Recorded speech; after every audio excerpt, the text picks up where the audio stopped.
Order. We'll hear from the member for Higgins. Thank you, Mr Speaker. My question is to the Prime Minister.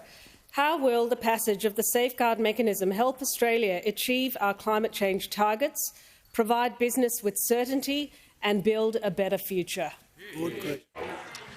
And I give the call to the Prime Minister. I thank the member for Higgins for her question and for her advocacy. One of the reasons why the member for Higgins is sitting in this chamber as the best ever member for Higgins is because she understood, like a majority of her constituents who sent her here, that climate change was an issue that had to be dealt with, that it had to be dealt with in a practical way that made a difference. And that's why, after a wasted decade, today is indeed a good day. It's a good day for our environment, but a good day for our economy as well. A win for every Australian who voted for real action on climate change. The fact is that we received an endorsement at the election to move to enshrine 43% by 2030 and net zero by 2050, and to put Australia on a realistic path to get there. But these numbers are only the what.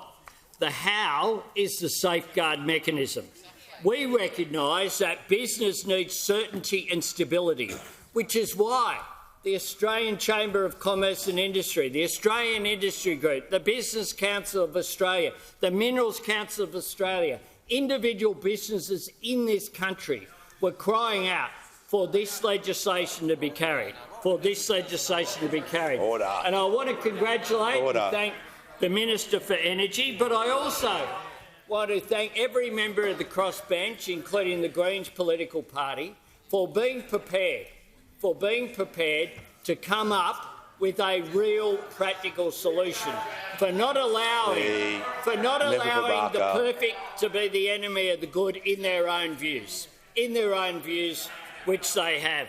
The fact is that we want to move Australia forward. Those opposite cannot move past their pathology of political conflict.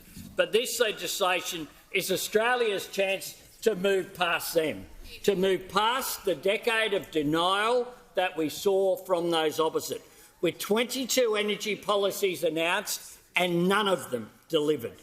We now have the opportunity to put that wasted decade behind us, with greater investment in the cheapest form of new energy, that is renewables. What we can be is a renewable energy superpower. We can take advantage of the fact that we live in the region with the fastest growth in human history. This is good for jobs, good for our economy and also good for our environment.